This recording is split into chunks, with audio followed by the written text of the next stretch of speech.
네, 코로나19 신규 확진자가 3,000명대를 이어갔고 위중증 환자도 열흘 연속 감소세를 보였습니다.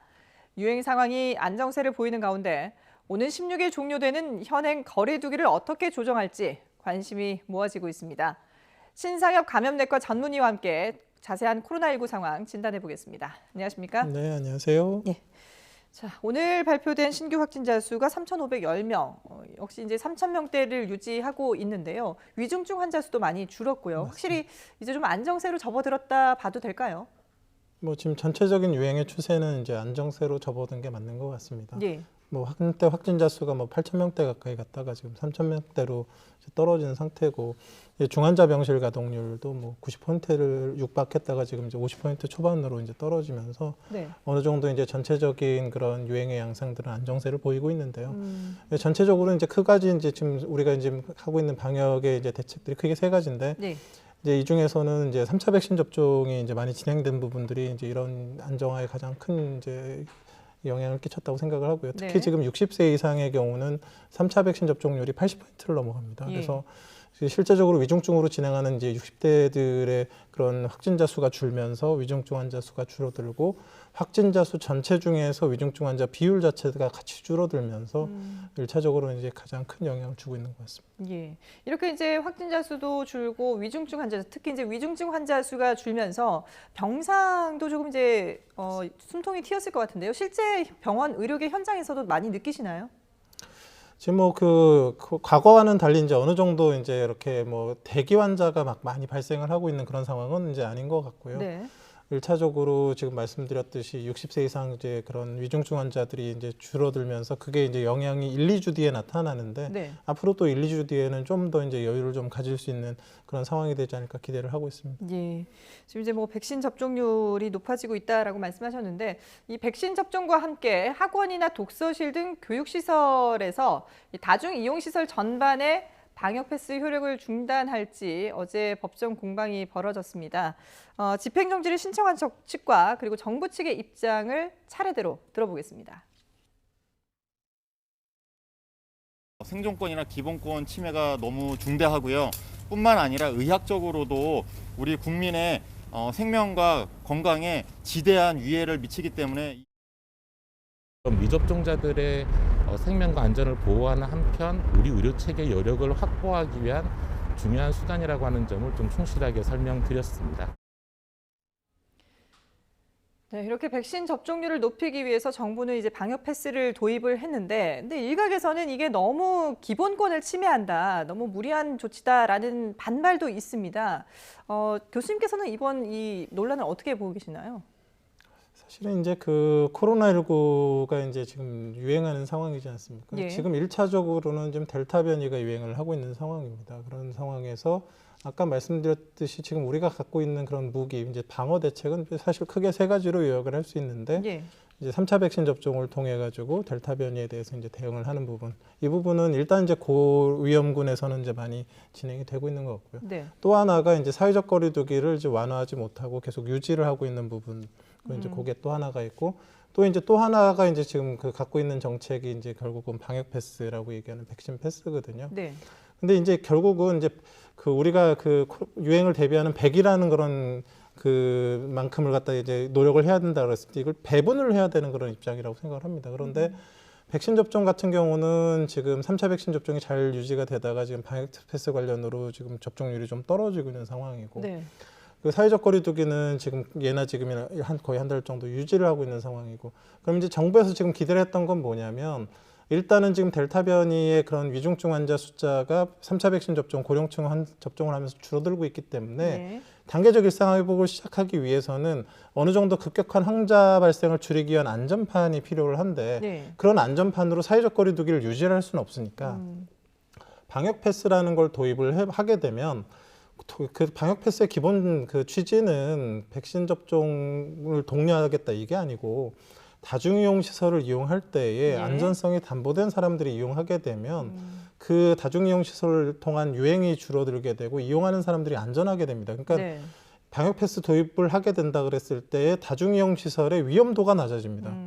그러니까 위험도가 낮아지니까 사회적 거리두기를 완화할 수 있는 그 다중이용 시설에 대한 계기가 생기거든요. 네. 그러니까 어떻게든 방역 패스를 도입하고 지금의 강화되어 있는 사회적 거리두기를 낮춰서 뭐 영업 시간 제한도 어느 정도 풀어주고 그 사적 모임도 풀어주고 이런 부분들을 방역 패스 도입과 연관해서 이제 시행을 하려고 했었던 부분들이 있는데 이게 이제 만약에 뭐 법적으로 이게 뭐 어느 정도 이게 방역 패스 도입이 제한이 된다 그러면 예. 그 방어 반응이 사라진 거기 때문에 기존의 사회적 거리두기를 완화하기가 굉장히 어려워질 수가 있는 거죠. 그래서 이제 이런 그 전체적인 큰 흐름 상황에서는 지금 이 방역 패스와 이런 그 사회적 거리두기의 그 연 상관관계가 있는 부분들이 있기 때문에 예. 좀 그 정부 방역 당국에서 이 그 법정에서의 그 조치에 따라서 사실 이렇게 좀 달라질 수밖에 없는 상황이라고 봅니다. 근데 교수님이 보실 때는 방역 패스 도입은 필요하다라고 보시는 거군요. 지금 이제 뭐 델타 같은 경우는 이제 한숨을 돌린 게 맞습니다. 네. 그런데 지금 뭐 다른 나라들 뭐 예를 뭐 지금 앞에서도 계속 방송으로 이제 이 뉴스를 전해주셨지만 네. 뭐 인도 같은 경우 열흘 전에 1만 명대 확진자가 지금 10만 명이 넘어가고요. 예. 미국이나 유럽 대부분의 지금 그 확진자 수가 30만 뭐 이렇게 넘어가는 그런 나라들이 생기고 있거든요. 네네. 이게 지금 결국은 델타 변이 때문에 생긴 게 아니라 오미크론 변이 때문에 때문이죠. 생긴 예. 이런 일들입니다. 그런데 지금 국내에서의 그런 오미크론의 그런 확진자 발생 양상을 보면 예. 지금 사실 뭐 좀 우려스러운 게 이제 설날 전후로 이제 예. 우세종이 되면서 대규모 확진자가 이게 폭발적으로 늘어날 가능성이 있습니다. 그런데 설날이라는 것 자체가 이제 사실 또 하나의 민족 대이동이 일어나는 그런 상황에서 이제 전국적인 대규모 유행이 나타날 가능성이 있거든요. 예. 그럼 그 이전에 어떻게든 지금 사회적 거리두기를 계속 강화한 대로 두면 너무 자영업자들이나 이런 피해들이 피해가 커지니까 크죠. 예. 방역 패스를 도입하면서 그런 자영업자들의 그런 사회적 거리두기를 완화시켜주고 또 지금 특히나 이제 오미크론 관련해서 이제 지금 접종이 되지 않은 그런 소아청소년 유행이 또 지속되고 있는 상황에서 어느 정도 이제 소아청소년 안전성도 담보하고자 하는 그런 목적이 이제 담겨져 있었던 부분들이기 때문에 이게 방역 패스가 이제 법적으로 제한이 된다 그러면 사실은 사회적 거리두기 완화 부분들이 상당히 어려워질 가능성이 있다고 생각합니다. 예. 근데 이 방역 패스라는 게 사실은 해외에서 먼저 도입을 했고 지금 또 많은 나라들 중에 법으로 법제화한 나라들도 있지 그렇죠. 않습니까? 이게 글쎄요, 외국에서도 분명히 이런 반발이 있었을 텐데 그래도 법으로 정할 만큼 그만큼 효과가 있다라고 볼 수 있는 건가요?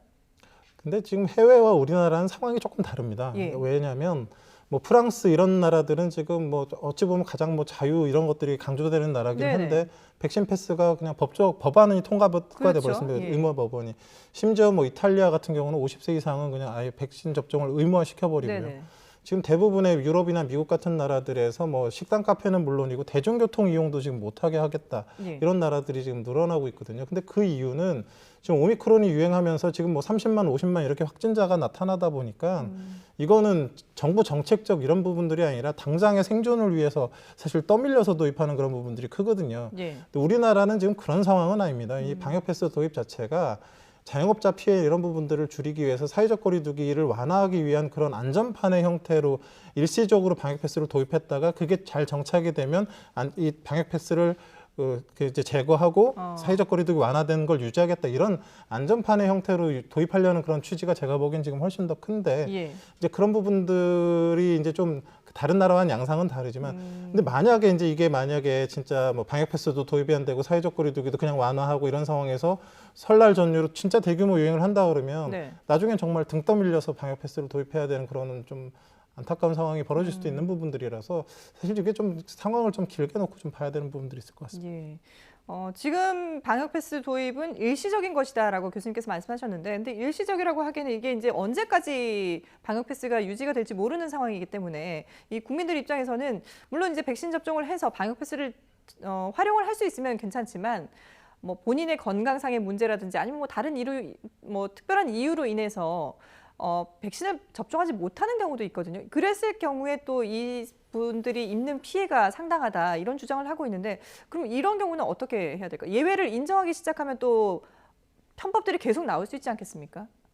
글쎄 이제 방역 패스 하나만 놓고 보면 사실 논란의 여지가 굉장히 많습니다. 네. 제가 판단해도 국민들이 납득하지 못할 부분들이 상당히 많고 그러니까 그런 부분들을 사실은 정부가 도입하기 전에 충분히 잘 설명을 하고 어느 정도 공감대가 들어 있는 상황에서 이제 도입을 했었으면 좋은데 예.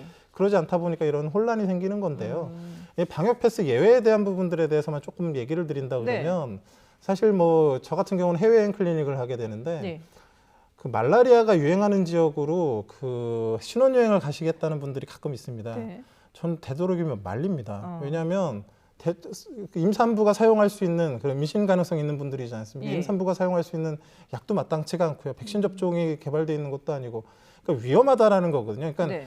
그 예외를 인정해 준다라는 얘기들은 백신 접종을 못하는 그런 상황들, 예. 뭐 기저질환이 있거나 면역 억제제를 쓰고 있거나 아니면은 지금 기존 백신 접종에 막 정말로 심대한 부작용이 있거나 이런 분들이거든요. 근데 이런 분들이 마치 이런 분들은 나라에서 공인한 그 대중이용 시설을 마음대로 이용하셔야 되는 그런 분들이 아니라 네. 이런 분들은 대중이용 시설을 이용하시면 정말 위험한 분들이기 때문에 그런데 이용을 삼가셔야 되거든요 스스로. 네. 이거는 그 증명서가 뭔 마치 프리패스 이런 개념이 아니고 네. 이런 분들은 정말로 사실은 그런 다중이용 시설 위험도가 높은 분들이기 때문에 그게 설령 그게 백신 접종을 하지 않고 이용을 할 수 있게 되더라도 스스로 더 조심을 하셔야 되는 그런 상황이라고 보시는 게 맞는 것 같습니다. 예. 그러니까 본인의 건강을 위해서도 이건 뭐 지켜야 되는 그런 상황인데, 근데 앞서서 이제 그 정부가 충분하게 설명을 하지 못한 부분이 아쉽다라고 말씀하셨는데 이미 이제 혼란 상황은 벌어졌고요. 그리고 지금 법의 어떤 판단을 기다리고 있는 상황이고 심지어는 헌법재판소까지도 지금 이 안건이 갔거든요.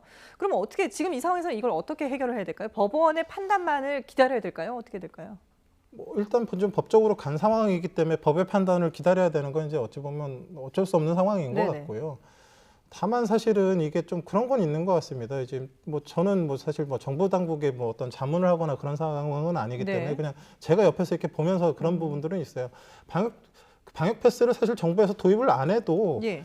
뭐 되는 부분들이 있었거든요. 그런데 이런 상황들이 지금 방역 패스가 좀 필요하겠다라는 그런 부분들이 좀 있어요. 아까 말씀드렸지만 자영업자의 그런 피해를 줄이려면 영업 시간 완화하고 사적 모임 늘리려고 그러면 그 안전판으로 방역 패스 도입이 필요하고 또 하나 지금 사실 지금 뭐 저 개인적으로도 굉장히 우려되는 부분들이 뭐냐면 네.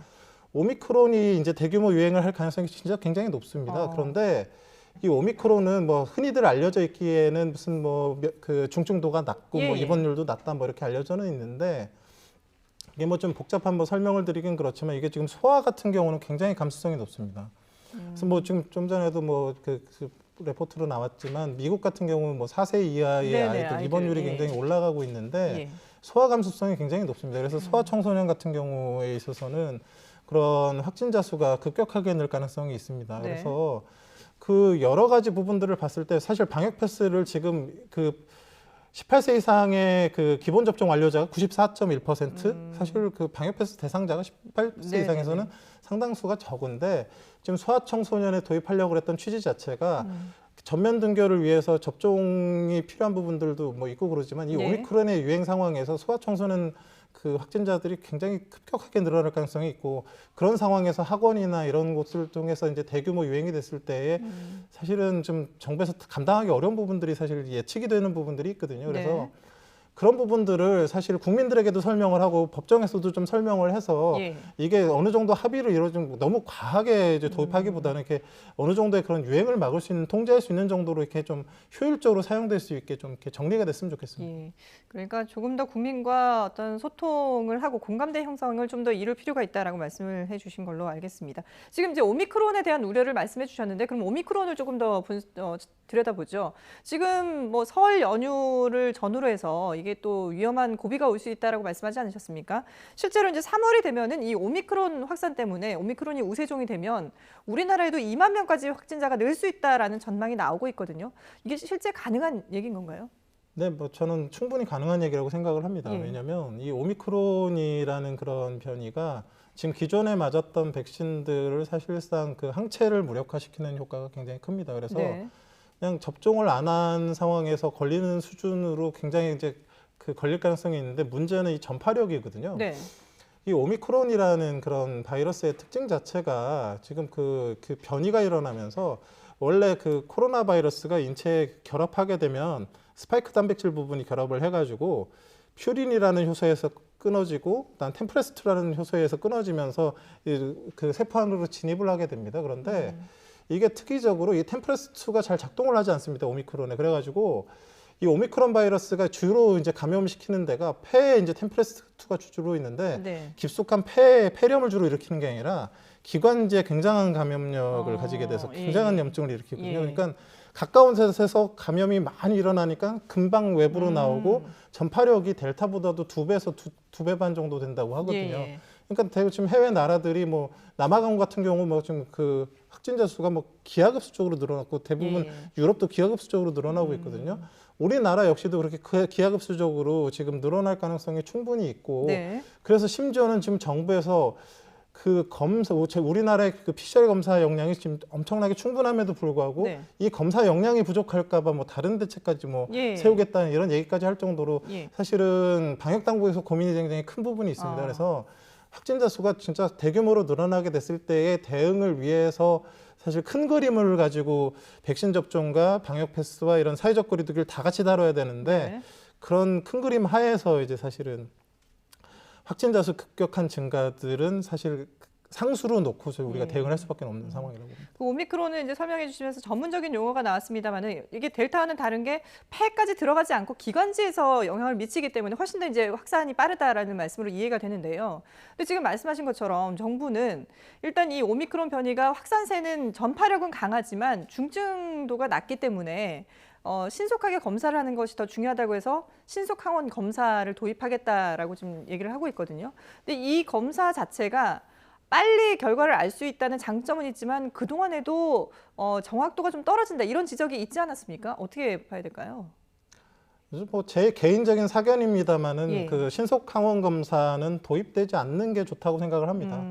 왜냐하면 그 PCR 검사 우리나라 역량이 사실 굉장히 충분한데 네. 그 역량을 벗어날 검사를 할 만큼의 그런 대규모 환자 발생이 그렇게 쉽게 일어나지는 않을 거라고 일차적으로는 생각을 하고요. 네. 이 이제 신속 항원 검사의 이제 문제가 뭐냐면 그 이 신속 항원 검사를 도입하고 있는 해외 나라들의 특징이 뭐냐면 이 신속 항원 검사는 일차적으로 무조건적인 조건이 유병률이 높은 상황에서 일단 유효합니다. 그리고 증상이 아주 심한 사람에게서는 양성률이 굉장히 높게 나오지만 네. 그나마 굉장히 높게 예. 나오지만 유병률이 높고 증상이 심한 사람들한테 적용을 하면 그 검사 확률이 굉장히 높게 나오지만 증상이 거의 없거나 경증인 환자한테서의 양성률은 대부분의 연구들에서 10%를 넘어가는 걸 잘 보지 못했습니다. 네. 그러니까 10%도 되지 않는 양성률을 가지고 그걸 갖다가 대규모의 예산을 들여서 검사를 했을 때 사실 혼선이 빚어질 수가 있거든요. 예. 그래서 가능하다 그러면 무조건적으로 이제 가장 안전하고 확실한 PCR 검사를 가지고 네. 정부 방역의 대책은 세워야 되는 게 맞고요. 다만 주기적으로 고위험 시설에 대해서 그 네네. 관리를 하는 데 있어서 주기적으로 이제 그런 검사들을 PCR 검사를 계속할 수는 예. 없기 때문에 그런 곳에서 스크리닝이나 이런 목적으로 이제 사용하는 거는 뭐 가능성이 있다라고 생각을 합니다. 예. 자, 마지막으로 지금 이제 먹는 치료제 도입과 관련해서 질문을 좀 드리겠습니다. 지금 먹는 치료제가 다음 주면 이제 우리나라에도 들어올 것으로 보이는데 이 먹는 치료제에 대한 기대감도 상당하거든요. 어느 정도 효과가 있다고 봐야 될까요? 사실 저는 굉장히 좀 기대가 좀 있습니다. 예. 왜냐하면 사실 이 코로나19가 지금 우리나라에 문제가 되는 경우는 위중증 환자 증가에 의한 의료 시스템 부하가 가장 문제거든요. 예. 그런데 이 팍슬로비드 같은 경우는 이제 그 증상 발현 5일 이내에 사용했을 때 임상 연구로만 따져봤을 때 그 입원을 막아주는 효과가 88%. 그러니까 뭐 본인 스스로 안전해지는 부분들도 있지만 고위험군에 사용했을 때 그 정도 효과가 있다라는 거는 예. 어느 정도의 의료 시스템 부하를 상당히 줄여줄 수 있는 그런 가능성이 있기 때문에 네. 뭐 유행을 통제하는 그런 개념이 아니라 확진자 관리에 있어서는 굉장히 큰 도움이 되고 의료 시스템 부하가 덜해진다 그러면 사실은 사회적 거리두기 완화나 이런 부분들에 있어서도 굉장히 중요한 조건들이 될 수가 있기 때문에 장기적으로는 그런 코로나19를 독감과 같이 관리하는 데 있어서의 그런 도움을 줄 수 있다라고 생각을 합니다. 예, 알겠습니다. 뭐 다음 주에 들어오는 그 양이 당장 많지는 않지만 그래도 어쨌든 효과는 있을 것이다라는 말씀이었습니다. 네, 지금까지 신상엽 감염내과 전문의와 함께 코로나19 상황 진단해봤습니다. 잘 들었습니다. 네, 고맙습니다.